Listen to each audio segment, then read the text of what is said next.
It's a Friday, and I'm having one of them days. Shot a video, and it didn't take. Apparently, I wasn't convincing enough on video, so there you go. But here's some correspondence I got this week. A gentleman wrote me a letter, and I've already worn this shirt on camera. But it says, Steve, enjoy the enclosed hat and sail camp T-shirts from Privateer Sailing Education Foundation, a 501c3 that combines two things you like, education and boating. So that's Tim writing to me. He sent me some information about the organization. He sent me a hat, and he sent me a shirt, which, like I said, I have worn on camera already. Also, I got a note from the people over at Bloodshed Farms, a drive-through Halloween-type attraction in Columbus, New Jersey. You can look up drivethroughhaunt.com and see that. But I already wore the shirt on camera one time, so that's very cool to be in the rotation periodically, as I like to say. Also, by the way, that was Clark that sent that to me. Clark, who is affiliated with them. Have a blank piece of paper here, which I don't know how that got in there. I think I put that there. I don't think anybody actually mailed me a blank piece of paper. Got a note here. It says, Dear Mr. Lehto, thank you for calling Factor to my attention. Haven't eaten so well since my wife passed away.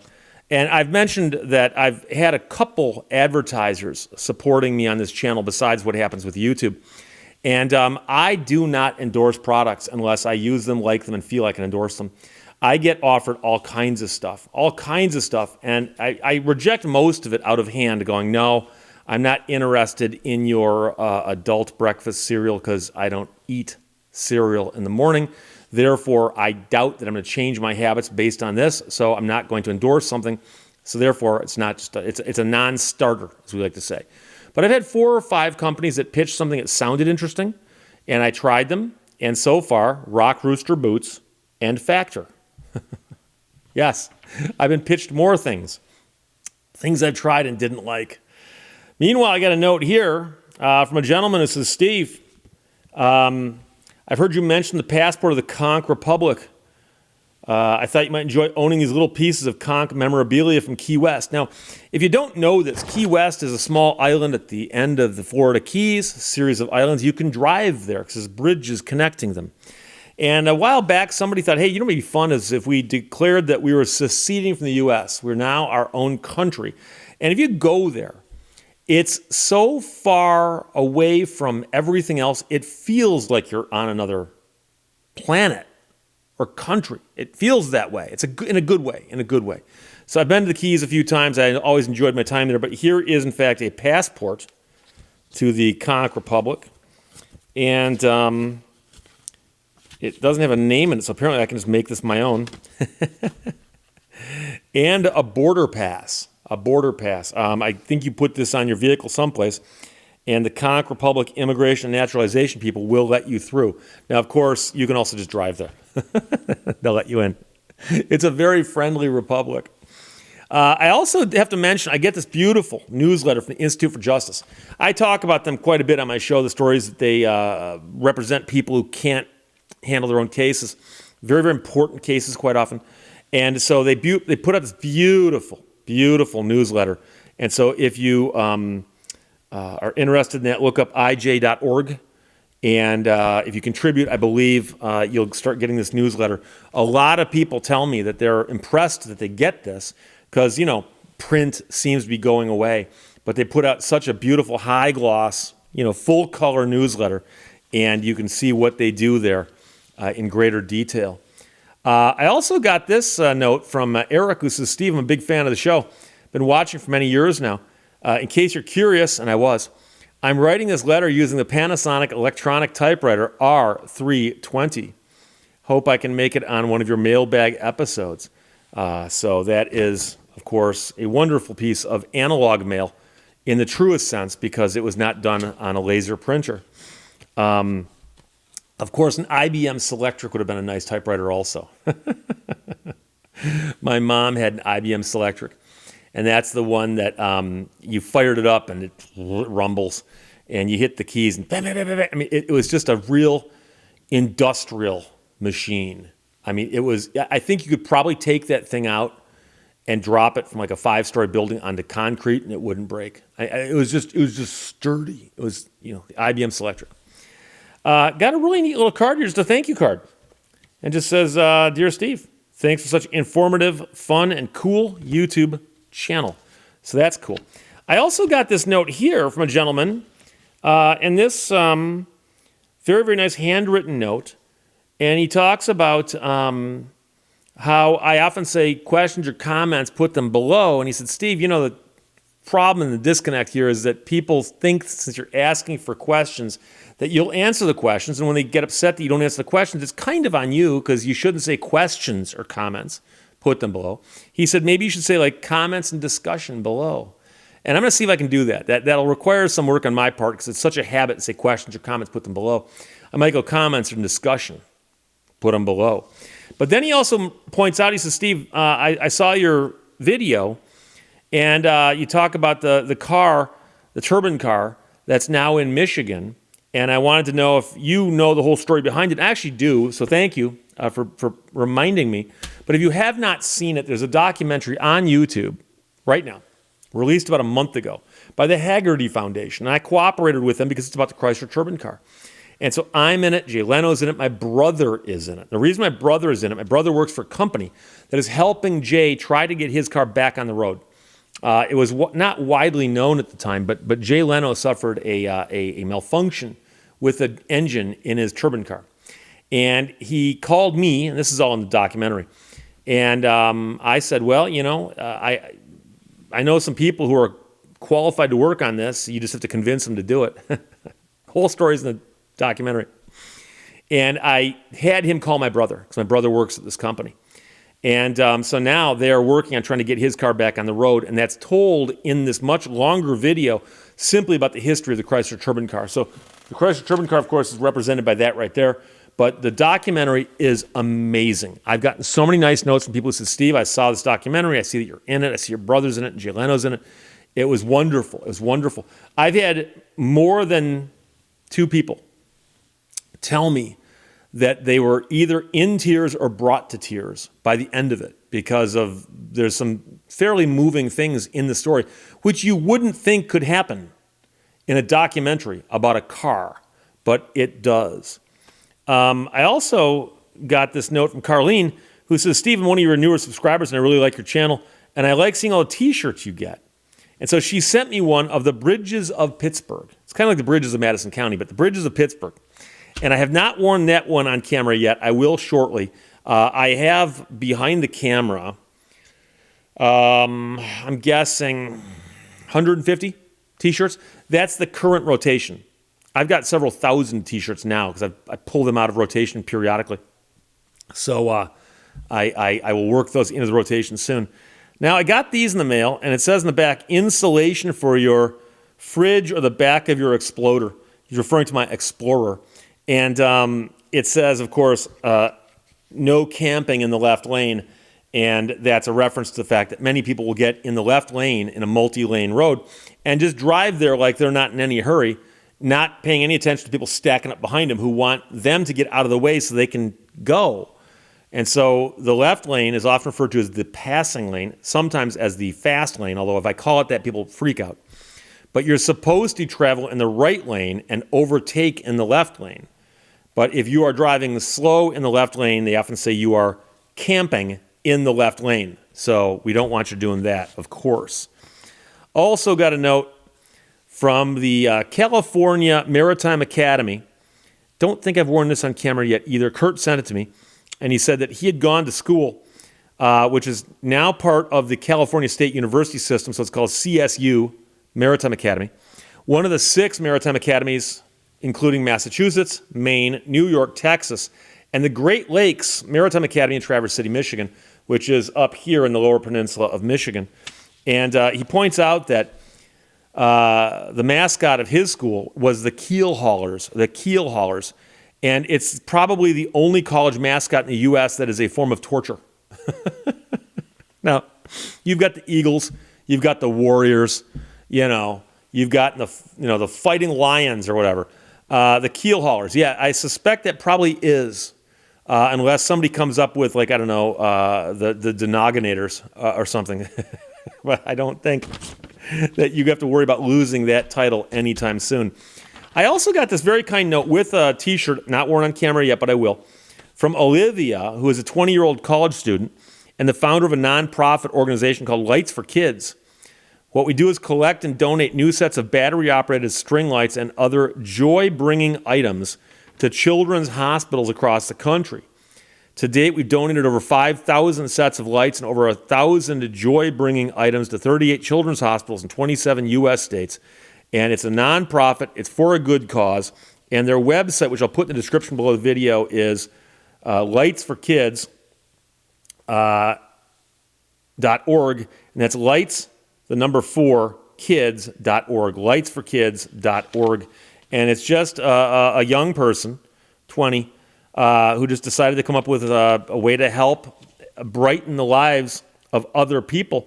And by the way, if you've ever spent time in a hospital, especially a night in a hospital, you realize how lonely and dark those places can be. And there's other people there, but you can feel all alone. So take that, multiply it by being a child. And a child who's used to having their parents around and sleeping in their bedroom and having the things around them that they would have in their bedroom, and now suddenly they're in a hospital. And I know that children's hospitals have gotten better over the years, but it ain't the same. So anything you can do to brighten these kids' lives would make sense to me. So Olivia, thank you for the note. Thank you for the T-shirt. I will wear it.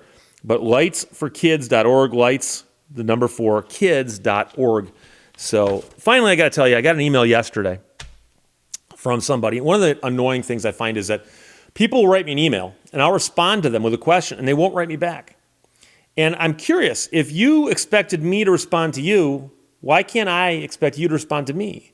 I'm not talking about a rude email back, a serious question. And so I had a guy write to me, and he said, Steve, I'm complaining. Well, he didn't say I'm complaining. He said, I'm writing to you about a video you did 4 years ago, 5.88, entitled something to the effect of, must stores accept cash? Do stores have to accept cash?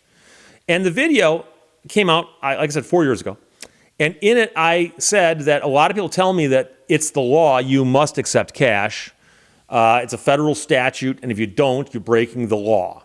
So in the video, I pointed out that there's no such federal statute. In fact, I went to the federal government's own website, and they say there's no law requiring anyone to accept U.S. currency as cash. They don't have to. There's no law that says that. And so in the video, I said there's no federal law. I said there could be a state law or a local law, but I'm not aware of any. And after the video went out, a couple people did send me notes and say, Steve, there's a local ordinance here, or even a state law in some states that say you must accept cash. But in the video, I said there is no federal law, but there might be a state or local municipal thing, but that's different. There's no federal statute on it.